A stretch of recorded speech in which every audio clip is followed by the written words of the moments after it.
The basis of the religion is about knowledge, because life's all about understanding what's going on, examining it. Because the unexamined life is not worth living, obviously. So to me, knowledge boils down to what is the highest knowledge? What is the knowledge that everything is based upon? The foundation for all other things that are facts and factoids. Because those are just very small particles, very small pieces of the puzzle. The bigger picture and the foundation for everything would be truth. And people sometimes are confused about truth because they see truth as applied to the opposite of lies when it comes to testimony or criminal cases. But that's not really what truth is about. That's a diminutive use of the word truth. Truth is a overreaching sense of reality. It's a philosophy or just a plain grasp of what's really going on. The meaning of life, let's say. The purpose of it all. That's what truth comes down to. Truth is like saying consciousness, being aware of your existence. It is what it is. You are there in the center of your being, and your mind says that I am. It's like that Shakespearean axiom. That's truth. And from that basis, you can use that to perceive other things. You can use that to communicate. You can use that to consider not being, to be or not to be. Something nihilistic. Annihilate, destruction, the end, death, eternity, or the void, the end of existence. Is that possible? So we use it to question all things, but getting back into the present, I am, and that's the truth. What is it that can come against the truth? It's questioning, it's doubting, it's splitting hairs about nothing for no purpose. That's analysis. But if you don't have control or understanding about your process of analysis and you bring it around full circle, you may be in the midst of it going through the process, but make sure you come back around. Some people get lost in that. That's why I say, oh, theology, or oh, this person's belief is way out there, because they haven't come back in, and you don't know if they're going to. They could be lost on that journey, and then the only other thing is insanity. People lose their way all the time, lost souls, and their souls get sold out because they're not strong enough when they get out there.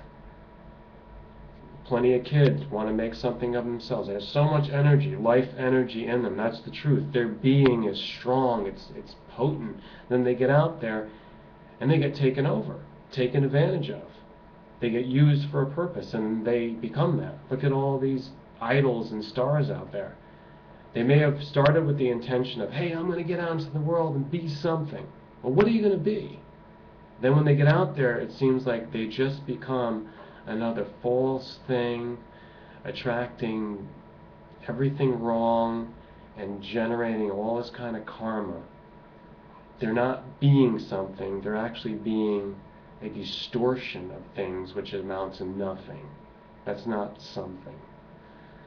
So they lose their way, and this can happen just in the mind, even if you don't go out into the world with a big, capitalistic commercial success for fame and power and the glamour of it all. Even if you just stay in your mind and you want to know what's right, and you say, I'm going to be something for myself, I'm going to be right in the eyes of God, and it's even possible at that level, keeping to yourself, to get lost. So what is it about truth?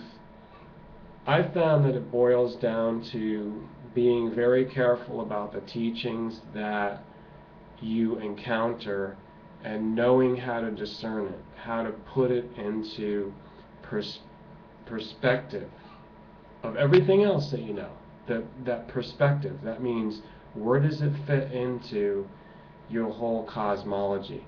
In other words, your whole belief system. Where does it fit in? So I've found that oftentimes people don't know the difference between what's real and what's imagination. Oftentimes they'll be using the building blocks of imagination to construct their reality, which is a major flaw. Because if you build with that kind of material, all you're going to end up with is like a house of cards. It's not real. You can't really inhabit it. And people that build with reality, though, those building blocks will actually create something on a firm foundation. So what is the difference? How do we know it's not coming from imagination and we're using those as our material? How do we know? We have to find out. What are you using for the building blocks? To think, to believe, and to also express it and communicate it with others. What are you using? Are you something that you know for sure, you've experienced it and you know it, that it's proven and it's real, it's legit, it's authentic, genuine? Like something with substance, something that has eternal value. What are the building blocks? Or did you just hear something? It's just hearsay and somehow it took over your mind and you settled on it. And then you're using that to like build up everything you do and everything you say and talk about. How do you know it's not from imagination and it's not a watered down form of what's real? You have to really go into yourself and analyze that, because only you would know, unless you're working with someone who's very close with you, a guide or a guru, whatever you want to call it. I know guru has a lot of connotations to it. I don't mean that connotation. I just mean a supreme spiritual teacher that you are willing to work with. And that's a very important thing, because in today's days and age we don't have that. People are very independent now, especially with YouTube. People are very independent. We want to all be seen as equals. Here's this one. Oh, I heard this one. I'm going to jam off of this one. I'm going to respond to this one. And we all kind of assume that we're all in this together and we're all equals, and we don't really know who the teacher is. Look in the conspiracy circles. Who's going to teach us about what's the hidden politics? Is it Alex Jones? Is it David Icke? Is it Michael Savage? Is it, there's so many names out there, from the more religious to the more secular type. And are these supposed to be our teachers? All the other little bloggers out there, which I'm more at the level of, I've had some amount of success and exposure with millions of views, but still not at that level, certainly not commercial success, because I didn't prioritize that. But who's my teacher?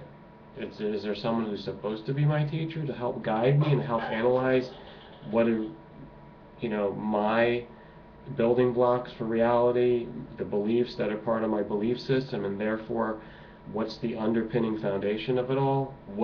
How accurate is my perception or my awareness level, the quality and the quantity of it, however you want to measure it, is my sense of truth at a sufficient level? Who's going to know that? Who should know that? And it also comes down to this. We have a lot of things that we really need to be conscious of and to grapple with it in the best way that we can. Even through meditation, sometimes you put something out there and then it may become clear in your mind, and then you got to go with it, But this is a continuing, ongoing process. But here's another thing, that if we have just based our reality only on imagination, which I've already said is very dangerous and very wrong, if we have used that, where did it come from? Where are these imaginative pieces of the puzzle coming from? Well, I'll tell you, they come from incomplete schools of thought. that are now shattered and scattered into the world, and we're just grabbing bits and pieces, and we don't know the code. We don't know the key to what that is. This has a lot to do with symbolism. Imagination has a lot to do with symbolism. Nothing wrong with symbolism, and I would take this together in relation with myth, because again, people don't even know what myth is, insofar as much as they don't know the real, true, higher purpose of symbol. What is a symbol? Is it a logo for a corporation? Is it a symbol like a glyph? Like the letters, the alphabet is glyphs. Runes, they're glyphs. Is that a symbol? Or are symbols something like in dreams? Dream symbolism. Like I dream of flying, or I dream of a bear. I dream of a silver eye. I dream of a snake, a crocodile. I dream of a girl with a book. What are these? Are these symbols? So symbolism has different levels of being, but it's archetypes. It has to do with mythology, it has to do with the subconscious, it has to be with some kind of universal language that our higher minds or our spiritual minds are able to use. But as I said, there are different levels of this symbolism. Symbols are codes. It's encoded language, and it's archaic. Arcanum. It also can be archaic, come from the ancient, but it is a secret knowledge because of the fact that the symbols are esoteric.